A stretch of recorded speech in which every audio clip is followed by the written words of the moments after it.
Estimado doctor, ¿cómo le va? ¿Cómo está? Bien, ¿usted, Ravalli? Bienvenido. Bien, ¿Cómo acá andamos? ¿Bien? Bien, muy bien. ¿Usted? ¿Pasó bien el Día del Padre? Sí, bien. ¿Usted también? Sí, absolutamente. Rodeo de afectos siempre se le pasa Lo más bien. importante. Totalmente. El mejor regalo que nos pueden hacer. Sí, a veces es el único. A veces, en época de vaca En época de flaca. vaca flaca parece que puede ser el único. Bueno, Pero decíamos recién en la introducción que de estos temas hay que hablar. sí, desgraciadamente las situaciones del suicidio son situaciones que siempre hay que tratar, pero con muchísima precaución y muchísima cautela. Respecto de esto, hay algunos datos que me gustaría aportar como para introducción al tema. Tenemos una plaquita que nos muestra cómo ha ido creciendo el suicidio en general en la población de Córdoba. En el año 2022, la tasa de suicidio era de 7,1 por cada 100.000 habitantes.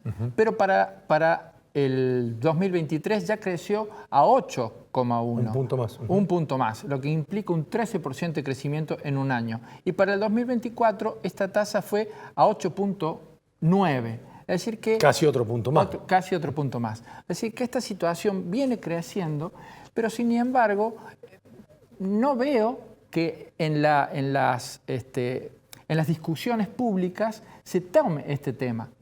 ¿Y por qué hago tanto hincapié? Siempre digo lo mismo, yo soy pediatra y siempre voy a pensar como pediatra. ¿Qué pasa en el grupo de adolescentes? ¿Qué es el grupo de mayor incidencia? Y también tenemos una plaquita. En los últimos 30 años se ha triplicado el número de suicidios en los adolescentes y la tasa de adolescentes que mueren por suicidios es del 12,7. Vos fíjate, Pepe, que es 4 puntos más que la tasa general, lo que significa que estadísticamente es una causa importante. De hecho, en los adolescentes es la segunda causa de mortalidad. La primera causa de muerte adolescente son los accidentes. Y segundo, los suicidios, es decir, que está muy por encima de enfermedades, muy por encima de otras situaciones violentas que pueden generar en el adolescente el intento de suicidio. Decía al final la placa lesiones, autolesiones, que también es muy importante. Registré el número, el 17%, ya no por 100.000, el 17% de los adolescentes refiere que ha tenido algún acto de autolesión en el último año. Esto significa que algo está pasando con nuestros niños, con nuestros adolescentes que tienen esta conducta. En la población general, el grupo que mayor cantidad de suicidios tiene son los jóvenes, o sea, menores de 30 años. Y en especial, un grupo importante, los adolescentes. Con lo cual me parece que es un tema que me gustaría que charláramos con especialistas en el tema. Por eso tenemos invitados. Por supuesto, está Lucas Torrice con nosotros, que es el director de Políticas Sociales de Adicciones del municipio de Córdoba, para charlar un rato con él. ¿Cómo te va? Hola, Lucas. Gracias por venir. Bueno, muchas gracias por estar acá. Gracias a usted por la invitación. Una pequeña corrección. Sí. Ese era el cargo que teníamos en la gestión pasada, bien. la Dirección de Políticas Sociales en Adicciones, que fue elevado a rango de subsecretaria de Salud Mental y Adicciones. Entonces, tu cargo es subsecretario de Salud Mental y Adicciones. Sí, perfecto. De la municipalidad. Que marca un poco también la apuesta de la gestión de darle un lugar importante. Un enfoque más preciso sobre eso. Así es. Sí, porque en definitiva me parece que estas temáticas deben ser abordadas desde la integralidad que tienen, porque son múltiples los aspectos que se juegan para esta situación. Quería empezar preguntándote si esta estadística, yo diría casi lamentable, se ve reflejada también este año, porque yo hablé hasta el 24, pero en el 25, ¿ustedes van viendo que esta situación se viene dando? Bueno, lo primero que hay que decir es que la ciudad de Córdoba, que no contaba con una política ni de salud mental ni de adicciones, empieza a darse áreas específicas para estas temáticas a partir de la gestión pasada y hay una apuesta fuerte en esta gestión por el intendente Daniel Pacerini de elevarlo a rango de subsecretaria. Nosotros empezamos a monitorear el tema suicidios desde la gestión pasada, muy artesanalmente. Ahí la Dirección de Epidemiología del municipio hacía un trabajo de mucho compromiso, pero que no era visualizado, por ahí dormía en algún informe, en algún escritorio y nadie le hacía preguntas al dato. Empezamos a construir una vigilancia en materia de suicidio y el año pasado creamos un observatorio para el estudio y la prevención del suicidio en Córdoba.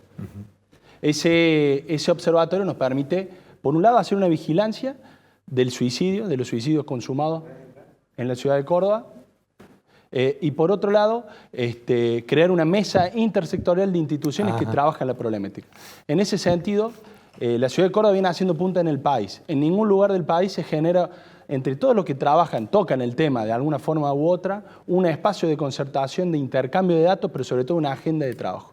En ese sentido, se está monitoreando fuerte lo que son los suicidios. Hicimos la presentación a medios la semana pasada del primer informe sobre la situación de suicidio en el corte 2019-2024. Y también se empezó a monitorear a partir del año pasado los intentos de suicidio. También es una realidad que no se venía monitoreando y que hoy la notificación es obligatoria en todo el sistema de salud, tanto público como privado. De acuerdo a ese registro, Lucas, ¿qué edades, qué población etaria es la que más sufre? Bueno, la tendencia es similar a lo que se veía en la provincia, quizás un poco por debajo la tasa, concentrado en los jóvenes varones. Este monitoreo también nos permitió desagregar por año, georreferenciar los casos, cruzar por edad, género, por el método. Eso te iba a preguntar, si en estos datos estadísticos, digamos, siempre las estadísticas te van dando una radiografía de la situación que es muy útil para adoptar políticas. ¿Ustedes ven sectores, distribuciones geográficas, áreas que puedan tener alguna incidencia mayor o alguna predisposición especial? Sí, nos pasó dos cosas que pudimos ir comprobando, ¿no? Muchos de nosotros venimos de la experiencia de trabajo territorial, comunitario. En mi caso, trabajaba para la Secretaría de Nación en la CEDRONAR junto a Daniel, él como médico voluntario en la obra del Padre Mariano, yo como director de ese espacio para el organismo nacional entre el 2016 y el 2019, viendo muchos casos en concreto. Cuando empezamos a trabajar sobre qué pasaba con el suicidio en Córdoba, primero georreferenciamos, desagregamos por año, miramos la edad, el género, el método. ¿Qué empezamos a ver? Que empezaban a aparecer muchos casos en un mismo barrio, en un mismo año. Es decir, algo del fenómeno de la imitación que se sabe por el estudio, por la investigación, se podía demostrar también en Córdoba. Cuando lo cruzábamos con un mapa de vulnerabilidades sociales que elaboró el gobierno de la provincia hace tiempo ya, que divide la ciudad en 3 colores, en rojo, amarillo y verde, según varias variables sociodemográficas, de necesidades básicas y demás, podíamos ver que en la zona donde veíamos menos casos, casi como recortado con tijera, coincidía con las zonas de menor necesidades básicas. Y que ahí donde veíamos mayor concentración de casos, coincidía con las periferias y con las zonas de mayor necesidad. Cuando calculábamos la tasa, veíamos que en las zonas rojas la tasa era más del doble que en las zonas verdes. Entonces, había una incidencia fuerte de lo social, es decir, en las periferias se concentran mayores casos. Centrado sobre todo en la población serían joven, como zonas de riesgo, áreas de riesgo, situaciones de riesgo. Sin duda. Las periferias, las vulnerabilidades sociales, la falta de garantía de algunos derechos, sin duda que condiciona al desarrollo de este tema. Este informe que hemos podido elaborar ahora a partir del observatorio hila mucho más fino. Genera una mesa intersectorial con actores como bomberos, tribunales, universidades, la policía, muchos actores, el 107 en nuestro caso, los hospitales, que tenían datos pero nunca nadie los había convocado a intercambiar o a generar una mesa de trabajo. Entonces el informe, además con la provincia, con epidemiología de la provincia también, hemos hilado mucho más fino en la garantía de ese dato, pudiendo cruzar incluso con las morgues a la vuelta de cuando se chequea alguna situación en concreto. Ahí pudimos mirar un poco el perfil de lo que estaba pasando y entender los atravesamientos de lo social que te contaba. Es decir, se va concentrando en la población jóvenes, varones, de sectores populares, que también parece coincidir o tener mucho que ver con lo que pasa también en homicidios, jóvenes, varones, sectores populares. La población carcelaria termina concentrándose ahí. Lo que más nos demandan nuestros centros asistenciales por problemas de consumo. Es decir, no podemos mirar la cuestión de la salud mental en su lado más crítico, más dramático, como son las muertes, sin tener una mirada de género y generacional. Es decir, ¿qué está pasando con estos jóvenes que por distintos motivos van mostrando estas consecuencias del modo de vida? A propósito, ¿el tema de adicciones en este caso juega mucho o no? Bueno, sin duda que los consumos problemáticos son un factor de riesgo muy presente en situaciones de suicidio. No es el único, por supuesto. No quiere decir que todo consumo es problemático, ni que todo consumo problemático puede conllevar a una situación de suicidio. También veíamos un contrapunto interesante con los intentos de suicidio. Eso le iba a decir, porque usted hablaba recién de suicidios, y sin embargo los suicidios no forman parte más que el 25% de los intentos. Incluso la llegada a los equipos de salud o a los sistemas sanitarios de los chicos o de los pacientes o de las personas no es el total. ¿Ustedes ese número lo pueden magnificar hoy? Sí, todavía estamos en una fase como de apertura. En casi todos los servicios que venimos creando en el municipio sentimos que hay una cosa de emergencia, de ebullición de los casos. También tiene que ver con que le hemos ido dando lugar. Como les decía, no se hacía vigilancia de los intentos de suicidio. En este corte que podemos hacer desde el año pasado a hoy, más de 300 casos informados por el sistema. Eso implica que a los efectores hay que capacitarlos, se tiene que generar un usuario, hay que estar encima motorizando. Así todos estamos muy conformes con esa primera muestra de 300 casos en un lapso muy breve de tiempo, desde octubre a esta parte. Veía en estos días la estadística del 107, en los primeros 3 meses del año más de 80 intervenciones del 107 en intentos de suicidio. Hay que decir ahí también que esto viene siendo un caminito para hacerle lugar. Como bien decían, hay mucho mito, mucho temor a hablar de estos temas. En el sistema de salud no está ajeno a eso. Claro. Este caminito que les decía de primero crear un área, en 2021 impulsamos una ordenanza con el intendente, en ese momento viceintendente Daniel Pacerini, y uno siempre cuando está en la gestión, las ordenanzas llegan al final, cuando uno va y quiere consolidar un programa, ¿no? Sin embargo, en el suicidio tuvimos que empezar al revés. Justamente para abrirnos caminos, generamos primero el programa municipal de prevención del suicidio, justamente que fue allanando el camino para llegar a esto. El observatorio, el 0800, el informe, la mesa intersectorial, la agenda de trabajo con las instituciones y que se hable mucho más de este tema. Bueno, vamos a hacer una pausa. Vamos a hacer con Lucas en un ratito muy interesante, sobre todo el abordaje que le intentan dar y también vamos a preguntar un poco sobre cuál es la contención que puede recibir la gente especialmente, pero todo esto tras la pausa.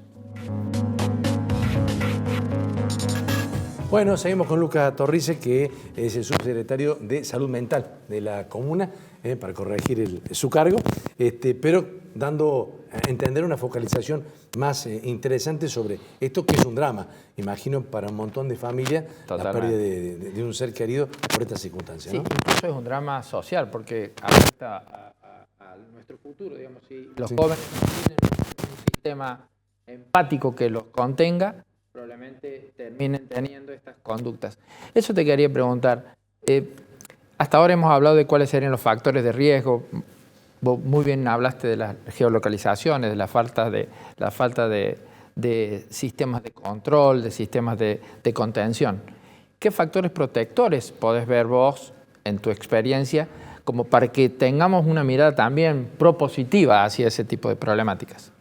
Bueno, nos pasó algo bien interesante con ese tema. Nosotros les mencionaba que venimos de experiencias territoriales, comunitarias. De la mano, junto con el intendente, hacíamos equipo y el intendente sigue sosteniendo ese voluntariado en Barrio Maldonado, en el consultorio de la obra del padre Mariano Berlín. Hemos acompañado muchas situaciones que han tenido este desenlace.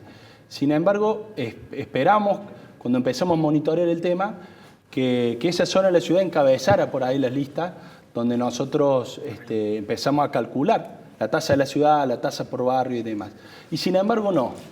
Y ahí es donde nos tomó por sorpresa decir, bueno, una zona que parece tanto en los medios de comunicación, a veces con noticias trágicas de violencia o vinculada al narcotráfico, no parecía ni siquiera entre los 10 primeros. Y bueno, y ahí hay algo para reconocer a esa gran obra del padre Mariano Berlín y de tantas otras que hay en la ciudad.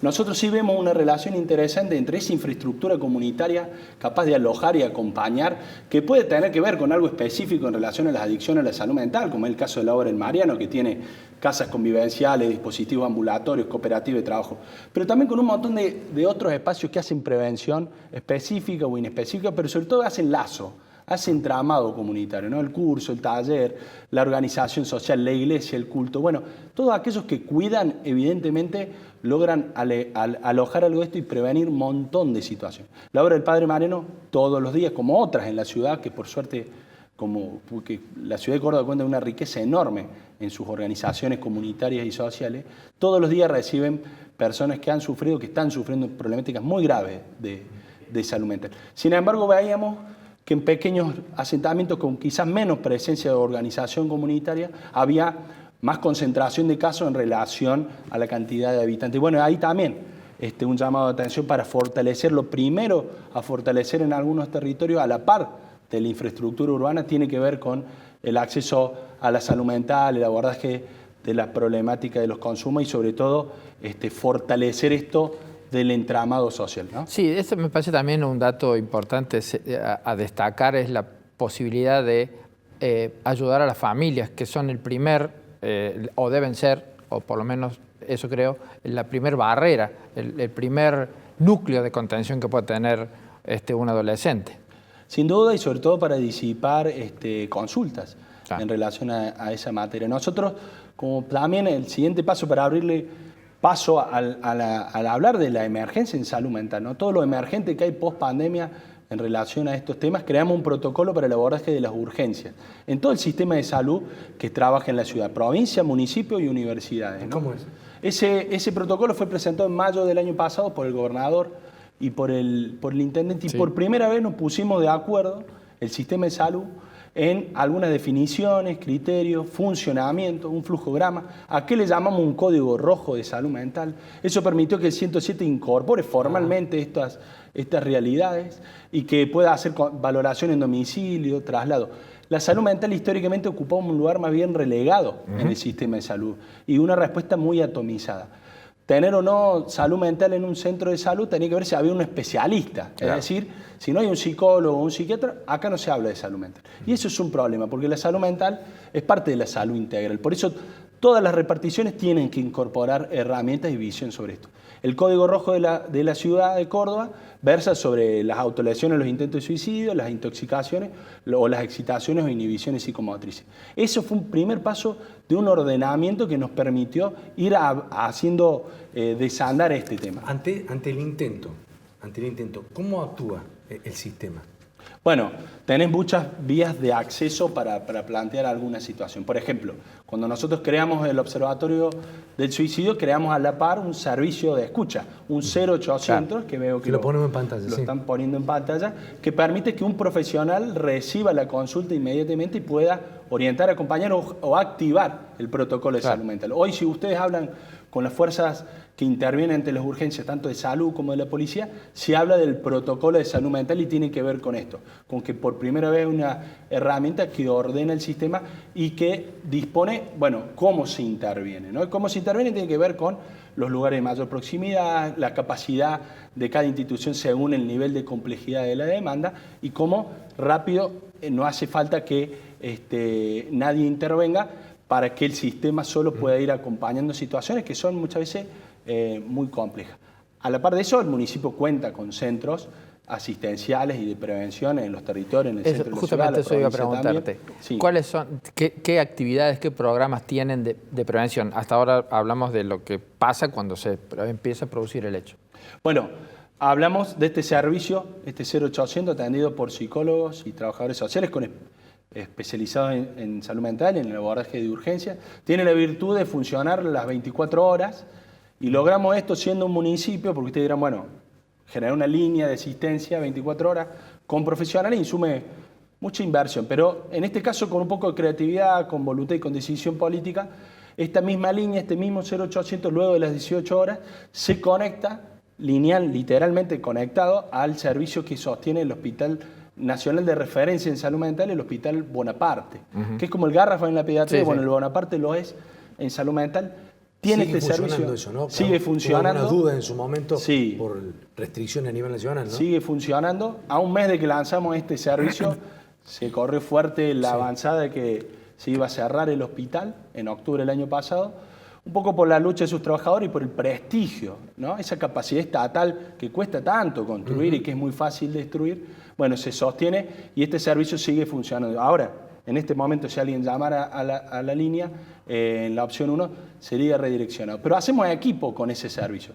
Mañana seguramente hay un pase de guardia, nos referencian quien llame a la madrugada. Hay una continuidad en la atención. Hay una continuidad. Hemos aprendido mucho de ellos también. Este ejercicio de la rectoría del Estado, ¿no? Que esa capacidad estatal que vale la pena reivindicar en tiempos donde se busca justamente todo lo contrario. Eso es para decir uno, abocado a la atención de urgencia. Después tenemos centros de prevención y de asistencia del municipio, ¿no? En Argüello Lourdes, Aldeas, en Villa Busto, Jaire, en Barrio Providencia, centros de referencia que reciben de toda la ciudad, Lazos, y el primer centro de referencia en salud mental comunitaria en Barrio San Vicente, Tramas.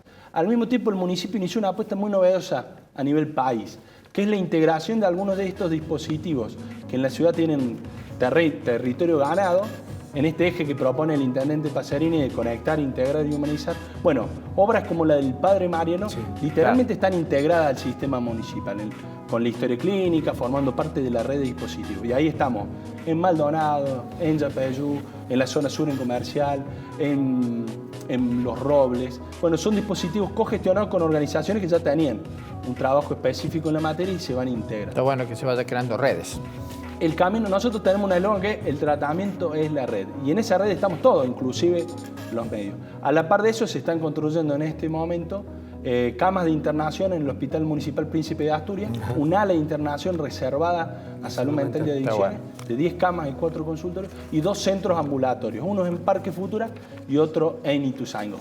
Bueno, Lucas, hemos hecho un desarrollo rápido, pero por lo menos que la gente tenga conciencia de que ustedes se están ocupando. Después la gente nos dirá si realmente tienen esa recepción, pero vos has contado perfectamente cómo es el diseño, que han podido enhebrar con las distintas áreas para que tenga justamente una eficiencia. Dejamos planteado. Sí, totalmente. Lo que queremos es hablar de esto y vamos a volver a convocarte de acá a un tiempo para charlar si hay algunas otras novedades o avances que podamos también decirle a la gente. Así que agradecidos. Bueno, a disposición, tenemos que acostumbrarnos a esta práctica, a hablar de estos temas, a la práctica del Estado de poner informes sobre la realidad y que puedan ser discutidos. Nosotros con los medios siempre generamos un intercambio también para ver de qué forma comunicarnos. Perderle el miedo, hablar con datos de la realidad, no sacar hipótesis, no sentarnos en la escena, por ejemplo. Sí. Y menos juzgar. Y menos jugar, por supuesto. Así que a disposición siempre. Gracias, Muchas Lucas. gracias. Gracias, Lucas.